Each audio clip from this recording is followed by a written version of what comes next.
Thank you, David. Yes, a pleasure to be here, actually, headlining. Yeah, a very friendly audience, basically everyone out there, even all those of you in YouTube land. Thank you for making it tonight. David knows this, right? Good, good. Glad you're here. Do we have any tourists here? Any tourists? All right, we got a tourist. Okay, right, an actual victim. Good. Glad you made it. Yeah, yeah. You've seen Israel, right? You've seen the whole bit. You've seen the coastlines. You've seen the beaches. You know, you've seen what a conservative country can offer, right? You've seen the whole bit. You know, the amazing thing is the beaches in Tel Aviv, right? You know, there are these semi-clad women largely, and then you go about a kilometer south to the beaches in Jaffa, and they wear what you call a burkini, right? You know, it's one black sheet that they throw over their head, and they cut out two little bits for the eyes and one for the mouth, you know, and that's the bathing suit, you know. But here in Israel, we have the solution to everything. What happens to those three little pieces, right, is that they make the bikini for the Israelis a half a kilometer up the beach. So it's really, we've got the best of both worlds here. You can get any kind of bathing suit you want.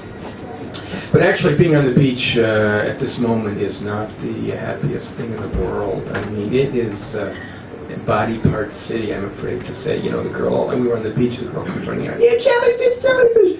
A minute later, a boy comes out running, leg, you know, and it's pretty gruesome out there, what we've been seeing, you know, and, you know, so what's the police response to this? Okay, so they issue a partial press release, right? Okay, you can talk about legs and thighs, but not buttocks and cheeks, whatever.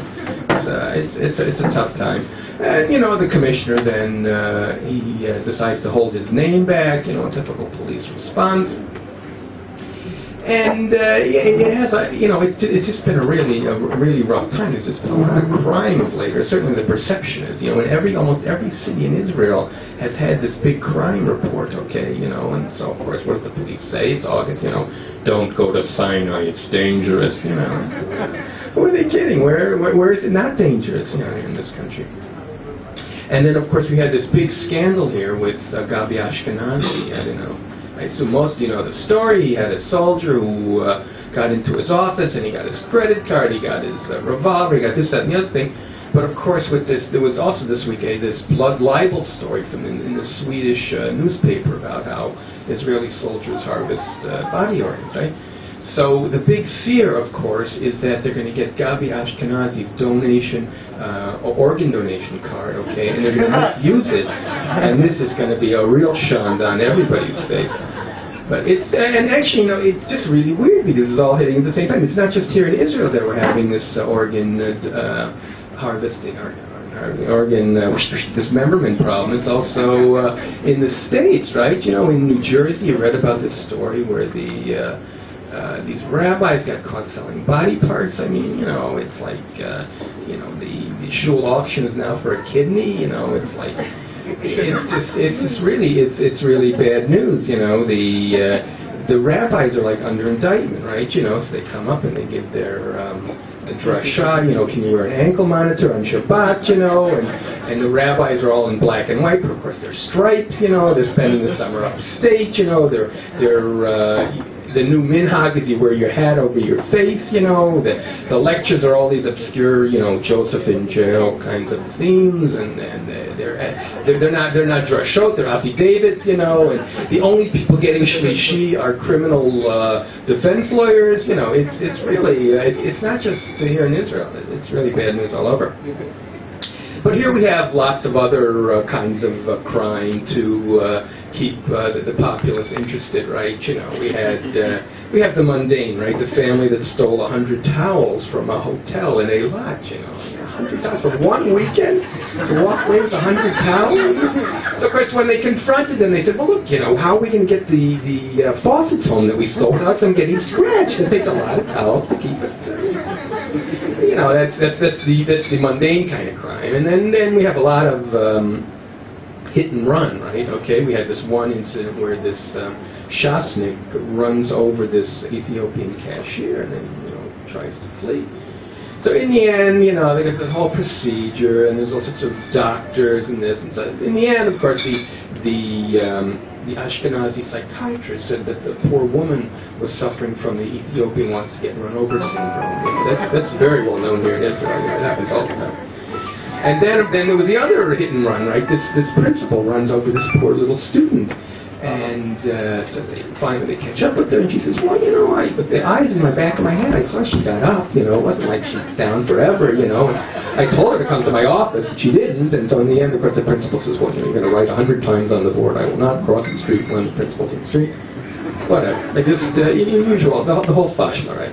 And, right, but that's the big news, the real big news is a week and a half or so, the darlings go back to school, and we'll all be liberated, and, you know, and that day will come, and the bell will ring, and that time-honored fashion, someone set off the metal alarm detector again. You know, that's that's what happens here in Israel. But the other news is that the school year might not start, right, because of this swine flu, you know, and of course, so the teachers union is just in an uproar, you know. The school year won't start, and it's not because of us, you know. What kind of logic is that? We're the only ones who can tell you when that can and can't happen. And yeah, the swine flu is still big. It's getting bigger, right? You know, the odds are when it hits 300, Yaakov Litzman will get upgraded to health minister, you know. So, but that was until this week when Bogie alone opened his mouth and started talking about all the, you know, the virus on the left side. So it looks like he's going to get health minister. He's the odds-on favorite now. But yeah, we have lots of crime here and not much punishment, you know. And we had this week Benjamin Netanyahu's son got his tekes swearing in the Hashba'ah, you know. He gets up there in the usual story, and you know what? Nobody believed him. He's a politician's son. But whatever, that's the fate. That was his problem. And his father, of course, who I voted for, had another not very great week, you know. None of his ministers support him, so the usual response, any minister without portfolio who doesn't support me becomes a minister with only half a portfolio, without half a portfolio, yeah. And, you know, in Lieberman's party, he's about to get indicted by the police, so of course they get together and decide who's going to replace him. You know, replace him where? In jail. You know, he's not going to go to jail. And Mitchell's coming this week, of course, and that means that there'll be another press conference, and Netanyahu and Mitchell will agree that the deepening of the differences between the countries is measurable. You know, it doesn't seem to be getting much traction here, either Mitchell or Netanyahu. And but the news isn't all bad. The news isn't all bad. We had this week the celebration 40th anniversary of Woodstock. Yeah, a little. Yeah, everyone remember that? All right. Right, we had some shooting at this gay hangout, right? And so there was a concert in support of these. You know, and that's typical Israeli story. When there's nothing better to do, let's have a concert. Yay! For my wife, yeah.